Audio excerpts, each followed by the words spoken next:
Hello everyone, நான் மருதுபாண்டியன் பேசுகிறேன். இன்றைக்கி நம்ம பார்க்க போகிற டாபிக் என்னென்னு பார்த்தீங்க அப்படின்னா, பூனைகள் பற்றின இன்ட்ரெஸ்டிங்கான விஷயங்களை பற்றி தான் இந்த வீடியோவில் பார்க்க போகிறோம். நம்ம சேனலில் இப்போ தான் முறையாக பார்க்குறீங்க அப்படின்னா நம்ம சேனலை சப்ஸ்கிரைப் பண்ணாதீங்க, சப்ஸ்கிரைப் பண்ணிங்க. வாங்க வீடியோக்குள்ளே போகலாம். பூனைகள்னு எடுத்துக்கிட்டாலே எல்லார் வீட்லேயும் வளர்க்கக்கூடிய ஒரு வளர்ப்பு விலங்காக தான் இருக்குது. இது வந்து எல்லார் வீட்லேயும் கண்டிப்பாக இருக்குன்னு சொல்லலாம். ஒரு சில வீட்டில் வந்து எலிகள் தொல்லை அதிகமாக இருந்துச்சுன்னா அந்த எலிகள் தொல்லையை கம்மி பண்ணுறதுக்காகவே பூனைகள் வளர்ப்பாங்க. ஒரு சில வீட்டில் வந்து பெட் அனிமலாகவே வளர்த்துட்ருப்பாங்க. ஸோ இப்படி தான் வந்து பூனைகள் வந்து எல்லார் வீட்லேயும் வளர்க்கப்படக்கூடிய ஒரு விலங்காக இருக்குது. முதல்ல வந்து பூனைகள் வந்து காடுகளில் தான் வாழ்ந்துட்டு இருந்திருக்கு. அதுக்கப்புறம் தான் இடம்பெயர்ந்து அதுக்கப்புறம் வந்து இப்போ எல்லார் வீட்லேயும் வளர்க்கக்கூடிய ஒரு விலங்காக இருக்குது. பூனைகளோட மேக்ஸிமம் ஆயுள் காலம் என்னென்னு பார்த்தீங்க அப்படின்னா, பூனைகளோட ஆயுள் காலம் வந்து மேக்ஸிமம் வந்து ஒரு 30 வருஷம் அப்படின்னு சொல்கிறாங்க. அது ஏன்னு பார்த்தீங்கன்னா, லாஸ்ட்டாக வந்து ஒரு பூனை வந்து 30 வயசில் வந்து இறந்துருக்கு. அதுக்கப்புறம் பூனைகளோட உணவு முறைன்னு பார்த்தீங்க அப்படின்னா, பூனைகள் வந்து ஒரு சிறந்த மாமிச பச்சின்னு சொல்லலாம். ஏன்னா இது வந்து ஒரு வேட்டையாடி உண்ணக்கூடிய ஒரு விலங்குன்னு சொல்லலாம். இதை வந்து வேட்டையாடியே ஒரு 30 வகையான பாலூட்டி இனங்கள்லாம் அழிஞ்சிருச்சுன்னு சொல்கிறாங்க. அது எப்படின்னு பார்த்தீங்க அப்படின்னா, முதல்ல வந்து பூனைகள் காடுகளில் வாழ்கிறப்போ வந்து காடுகளோட பரப்பளவு அதிகமாக இருக்கிறதால அங்கே வந்து வேட்டையாடக்கூடிய விலங்குகளின் எண்ணிக்கை வந்து கம்மியாக தான் இருந்திருக்கு. ஆனால் வந்து இது வீடுகளில் வாழ்கிறப்ப குறைந்த பரப்பளவு வந்து இது வேட்டையாடக்கூடிய விலங்குகள் எண்ணிக்கை வந்து அதிகமாக இருக்குன்னு சொல்கிறாங்க. ஸோ இதனால தான் வந்து பூனைகள் வேட்டையாடிய ஒரு 30 வகையான பாலூட்டி இனங்கள்லாம் அழிஞ்சிருச்சு சொல்கிறாங்க. ஸோ இதுதான் வந்து பூனைகளோட உணவு முறைன்னு சொல்கிறாங்க. அடுத்ததாக பார்த்தீங்கன்னா, பூனைகளுக்கு வந்து ஒரு சில பண்புகளாக இருக்குது. பூனைகளுக்கு வந்து என்னென்ன பண்புகள் இருக்குன்னு பார்த்தீங்க அப்படின்னா, பூனைகள் வந்து ஈஸியாக மனிதர்கள் கூட பழகக்கூடிய திறமை பெற்றிருக்கு. அதுக்கப்புறம் பூனைகள் மனிதர்கள் கூட பழகி மனிதர்கள் கூட இருக்கிறப்ப அவங்களுடைய மகிழ்ச்சியான தருணத்தையும் ஒரு துக்கமான தருணத்தையும் வந்து உணரக்கூடிய வந்து பண்பையும் வந்து பூனைகள் பெற்றுக்குன்னு சொல்கிறாங்க. ஸோ இந்த அளவுக்கு வந்து பூனைகளுக்கு வந்து பல உணர்ச்சிகளை உணரக்கூடிய திறமைகளை பெற்றிருக்கு. அதுக்கப்புறம் பூனைகள் வந்து வளர்க்குறவங்க கூடயே வந்து தூங்கக்கூடிய பழக்கம் பெற்றிருக்கு. இது வந்து இப்போ நம்ம பூனையை வளர்க்குறோம் அப்படின்னா நம்ம கூடயே வந்து தூங்கக்கூடிய பண்பு பெற்றிருக்கு. இது வந்து தனித்து தான் இருக்கும், கூட்டமாக இருக்காது.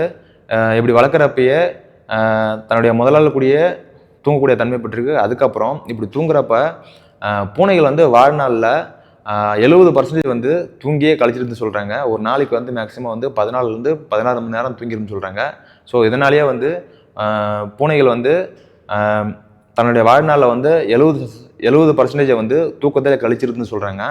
பறவைகளாக இருந்தாலும் சரி, விலங்குகளாக இருந்தாலும் சரி, ஒரு சில நீர்நிலைகளில் வந்து அதை வந்து தன்னை சுத்தப்படுத்திக்கும், அதை குளித்து தன்னுடைய உடலை வந்து சுத்தப்படுத்திக்கும். ஸோ இப்படிலாம் வந்து விலங்குகள் பறவைகள் வந்து நீர்நிலைகளை வந்து குளித்து உடம்பை சுத்தம் பண்ணிக்கும். ஆனால் பூனைகள் வந்து அப்படி கிடையாது. பூனைகள் வந்து டிஃப்ரெண்ட்டாக பண்ணும். என்ன பண்ணணும்னு பார்த்தா, பூனைகள் வந்து இந்த மாதிரி நீர்நிலைகள்லாம் குளிக்காது. இது என்ன பண்ணணும்னு பார்த்தீங்க அப்படின்னா, பூனைகள் வந்து தன்னுடைய உடம்பை வந்து தானாக நக்கி சுத்தப்படுத்திக்கும். இதை வந்து நக்கி தான் வந்து தன்னோட உடம்பு வந்து சுத்தம் பண்ணிக்கும். இப்படி நக்கிறப்போ வந்து நாக்கில் வந்து முட்கள் மாதிரியான ஒரு அமைப்பு பெற்றிருக்கும். இதை வந்து தன்னுடைய உடலை நக்கிறப்ப அந்த உடல் இருக்க முடிகள் எல்லாம் பந்து மாதிரி அந்த நாக்கில் வந்து உருண்டையாக வந்துடும். அதை வந்து அப்படியே வெளியே கக்கிறோம். ஸோ இப்படி தான் வந்து பூனைகள் வந்து தன்னுடைய உடம்பை வந்து நக்கியே சுத்தம் பண்ணிக்குது. நீங்கள் பார்த்துருக்கலாம், எல்லா டைம்லையும் பூனைகள் வந்து எப்போ பார்த்தாலும் விளாண்டுக்கிட்டே இருக்கும். அது ஏன் விளாண்டுட்டு இருக்குன்னு பார்த்தீங்க அப்படின்னா, பூனைகள் வந்து தன்னை வந்து ஒரு வேட்டையாளியாக மாற்றிட்டு இருக்கு. இதற்காக தான் பயிற்சி எடுக்கிறதுக்காக தான் அந்த மாதிரி விளாண்டுருக்குன்னு சொல்கிறாங்க. பூனையை வந்து ஒரு ஹைஜீனிக்கான ஒரு விலங்குன்னு சொல்லலாம். அது எப்படின்னு பார்த்தீங்க அப்படின்னா, பூனைகள் வந்து எப்போதுமே 1 பாத்ரூமாக இருந்தாலும் சரி, 2 பாத்ரூமாக இருந்தாலும் சரி, என்ன பண்ணணும்னு பார்த்தீங்கன்னா, இப்போ மண்ணை வந்து தோண்டி அதில் தான் போகும். அதில் போயிட்டு அதுக்கப்புறம் அந்த மண்ணை வந்து மூடிடும். அப்படி மண்ணை மூடிட்டு அதனால் வந்து எதாவது ஸ்மெல் வருதா, ஏதாவது பாதிப்பு வருதான்னு செக் பண்ணிட்டு தான் வந்து அது போகும். ஸோ அந்த அளவுக்கு வந்து பூனைகள் வந்து ஹைஜீனிக் விலங்காக இருக்குது. பூனைகளை ஒரு சிறந்த வேட்டையாளின்னு சொல்லலாம். ஏன்னா வந்து இது வேட்டையாடி தான் தன்னுடைய உணவை வந்து உண்ணக்கூடிய திறமைப்பட்டிருக்கு. இது வேட்டையாடக்கூடிய உணவு வந்து தானும் சாப்பிட்ணும், தன்னுடைய முதலாளியும் சாப்பிட்ணுன்னு சொல்லிட்டு பாதி உணவை சாப்பிட்டுட்டு பாதி உணவு வந்து எடுத்து வந்து முதலாளிக்கு கொடுக்குறேன்னு சொல்லிட்டு வீட்டில் வந்து போட்டுரும். அது வந்து ஒரு சில டைம் வந்து இந்த மாதிரி பறவைகளாக இருந்தாலும் இந்த மாதிரி எலிகளாக இருந்தாலும் அது ஒரு பிரச்சனை இல்லை. ஆனால் இதுவே வந்து பாம்புகளாக இருந்துச்சுன்னா அதனாலேயே வந்து ஒரு சில பிரச்சனைகள் ஏற்படும். பூனைகள் வந்து நீங்கள் உணவு கொடுக்குறப்ப அதை வந்து 2 அல்லது 3 முறை வந்து சாப்பிட்டு பார்க்கும். சாப்பிட்டு பார்த்துட்டு அது நல்ல உணவாக இருந்தால் மட்டும்தான் அதை சாப்பிடும். ஸோ அந்தளவுக்கு வந்து பூனைகள் வந்து ஒரு உணவை வந்து செக் பண்ணி பார்க்கும், எந்த அளவுக்கு வந்து இது நல்லதா கெட்டதான்னு செக் பண்ணி பார்த்துட்டு தான் அதுக்கப்புறம் தான் சாப்பிடும். இதெல்லாம் ஒரு பக்கம் இருந்தாலும் பூனைகளுக்கு வந்து உணவு சாப்பிட்றப்போ வந்து ஒரு சில சுவையெல்லாம் உணர முடியாது. அதில் முக்கியமாக பார்த்தீங்கன்னா இனிப்பு சுவை வந்து பூனைகளெல்லாம் உணர முடியாதுன்னு சொல்கிறாங்க. இங்கே வந்து எப்பயாவது டிப்ரெஷனில் இருக்கிறப்ப வந்து நீங்கள் வந்து பூனைகள் கூட விளையாடுறப்ப வந்து டிப்ரெஷன் குறையுதுன்னு சொல்லிட்டாங்க. ஸோ இதனாலேயே வந்து நீங்கள் தனிமையில் இருந்தாலும் அல்லது டிப்ரெஷனில் இருந்தாலும் பூனைகள் கூட கண்டிப்பாக விளையாடுங்க. இப்படி விளையாடுறது மூலிமா டிப்ரெஷன் அதுக்கப்புறம் வந்து டென்ஷன்லாம் குறையுதுன்னு சொல்கிறாங்க. இப்படிலாம் இருந்தாலும் பூனைகளுக்கு வந்து ஒரு சில திறமைகள்லாம் இருக்குது. அதெல்லாம் என்னென்னு சொல்லிட்டு பார்ப்போம். இரவு நேரத்துலையும் மங்கலான ஒளியிலையும் மிக துல்லியமாக பார்க்கக்கூடிய திறமையை பெற்றிருக்கு. இரவு நேரத்தில் தான் மேக்ஸிமம் வந்து பூனைகள்லாம் வேட்டையாடும். ஸோ இந்த மாதிரி டைமில் வந்து வேட்டையாடுறப்ப மிக துல்லியமான பார்வையை பெற்றிருக்கிறதால தான் சிறந்த முறையில் வேட்டையாடுது. கடல் தண்ணியை வந்து நாமெல்லாம் குடித்தோம் அப்படின்னா கண்டிப்பாக வந்து கிட்னி வந்து ஃபெயிலியர் ஆகிறதுக்கு வாய்ப்புகள் இருக்குது. ஆனால் வந்து பூனைகளுக்கு அப்படி கிடையாது. பூனைகள் வந்து கடல் தண்ணியை குடித்தாலும் அந்த கடல் தண்ணியை கூட ஃபில்டர் பண்ணக்கூடிய திறமையை பெற்றிருக்கு பூனைகளோட கிட்னி. ஸோ இந்தளவுக்கு வந்து பூனைகளோட கிட்னி வந்து கடல் தண்ணியும் ஃபில்டர் பண்ணக்கூடிய திறமையை பெற்றிருக்கு. அடுத்ததாக பூனைகளுக்கு வந்து இயற்கை சீற்றங்கள் வந்து வரதா இருந்துச்சுன்னா பூனைகளுக்கு தான் அந்த இயற்கை சீற்றங்களோட அறிகுறிகள் முதல்ல தெரியும்னு சொல்கிறாங்க.